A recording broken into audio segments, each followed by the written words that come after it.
Okay. Ladies and gentlemen of the press, thank you very much for coming here today and attending to our meeting.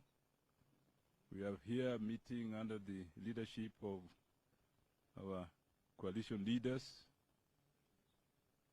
Right Honorable Raila Amolo Odinga, Prime Minister Kalonzo Musyoka, Deputy Party Leader Martha Karua, and we have with us too Eugene Wamalwa and our ODM Party Leader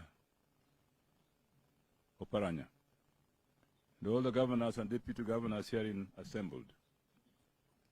We, Azimio la Umoja One Kenya Coalition, governors and deputy governors, met with the Azimio national leadership between November 24th and 25th and reviewed the state of affairs facing our nation.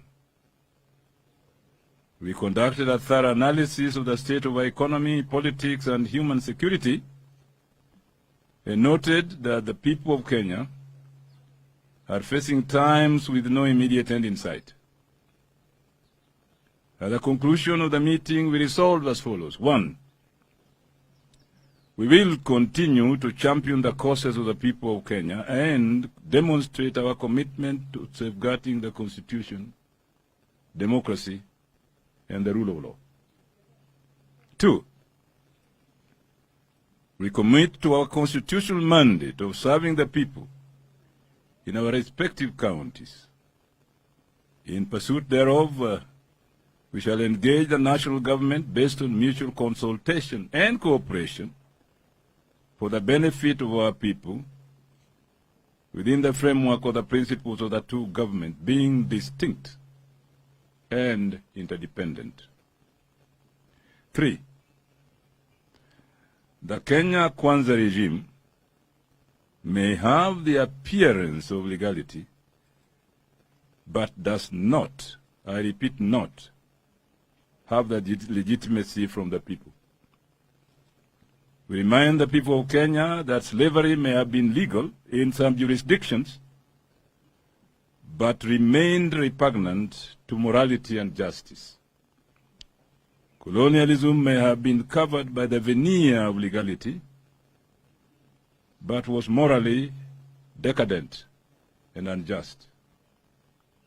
4, similarly, rigging of elections may have been clothed with the cloth of legality, but it remains illegitimate and repugnant to justice. Our quest for electoral justice continues, and we will never allow the rigging of elections to become a new normal in our country.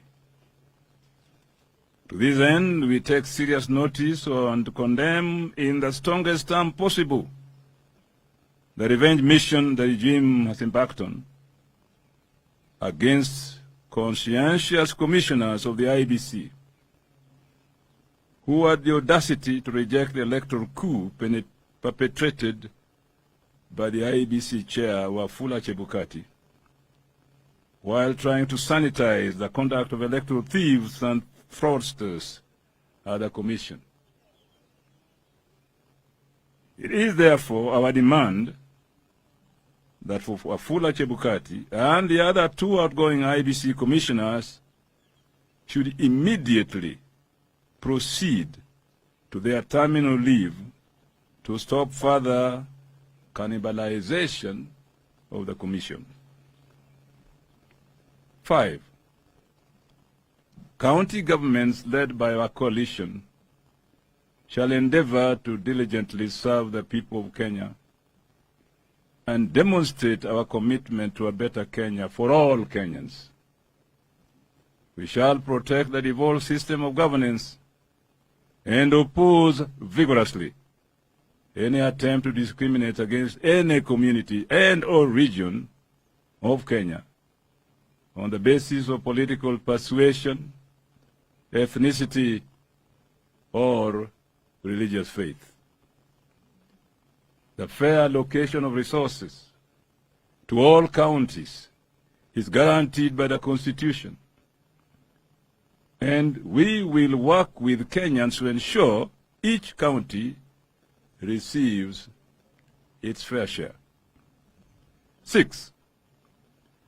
We shall establish a culture of consultations with all elected leaders, MCAs, and members of parliament alike in our respective counties, with a seamless implementation of the Azimio and Manifesto in our counties.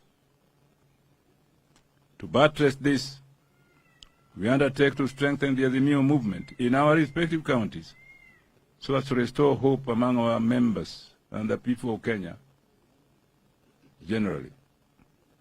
7. We have begun deep reflections and consultations with the Kenyan people on the required resistance and struggle to protect the people of Kenya and our democracy.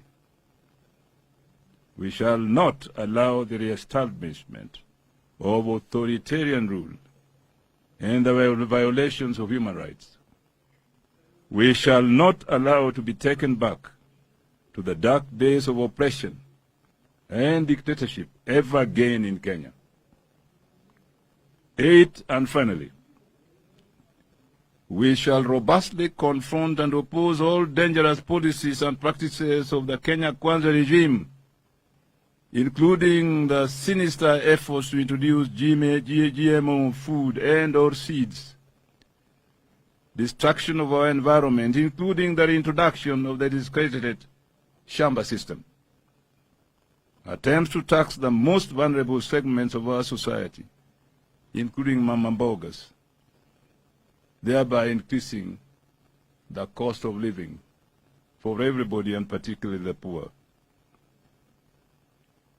The regime was not prepared to lead, has no clue on how to fix Kenya's problems, and continues to be obsessed with campaigning.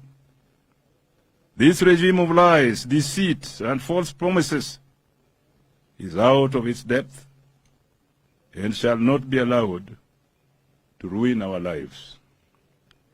Given under our collective hands, this day, the 25th of November, the year of our Lord 2022, in this lovely place called Naivasha.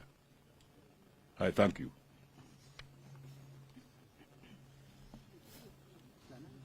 Asanteni sana, Mungu awabariki.